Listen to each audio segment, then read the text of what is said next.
Bir oy oldin ko'rmasdim. Mana shu o'g'lim bordi, ovozidan tanidim. Bir oy oldin qanday ko'rardingiz? Bir oy oldin ko'rmasdim.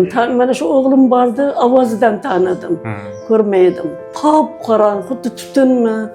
Men ko'rmasdim-da yuzini, gavdani ko'raydim uzoqda shu odamligini. Lekin aniq qiyofa, chehra aniqlanmasdi. Bilmasdim-da kimligini. Sizda katarakta bor edi. O'z-o'ziga xiralashib qolgan edi. Xuddi ko'zingiz oldi pardaga o'xshab xira bo'lib qolgan edi. Parda tutilganday gitti. Mana bugun operatsiyangizga 1 oy bo'libdi. 1 oy bo'ldi. Sizga gavhar qo'yganmiz. Bu ko'zimga 1 oy bo'ldi. Bunga 1 oydan oshdi chap ko'zga. Oshdi, ozgina oshdi. 40 kundan oshdi. Judayam yaxshi ko'radi. Katta rahmat. Borlaringizga ming shukr. Qiynalmayapsizmi? Hammani yaxshi ko'ryapsizmi? Hammani ko'raman, hamma narsani. Operatsiyangiz qanday o'tdi? Og'riq sezmadingizmi? Yo'q, hech narsa sezganim yo'q. Og'rimadi? Judayam yaxshi o'tdi. Yaxshi. Hozir ham ko'rishlaringiz hammasi yaxshi. Hammasi yaxshi. Dadan tug'ilganday bo'ldim-da onadan. Yop-yorug' hamma narsa. Ushbu bemorimiz bizga, ya'ni doktor Anvar Namozov klinikasining Navoiy filialiga 1 oy oldin ko'zlarida katarakta, ya'ni ko'z gavhar xiralashi bilan murojaat qilgandilar.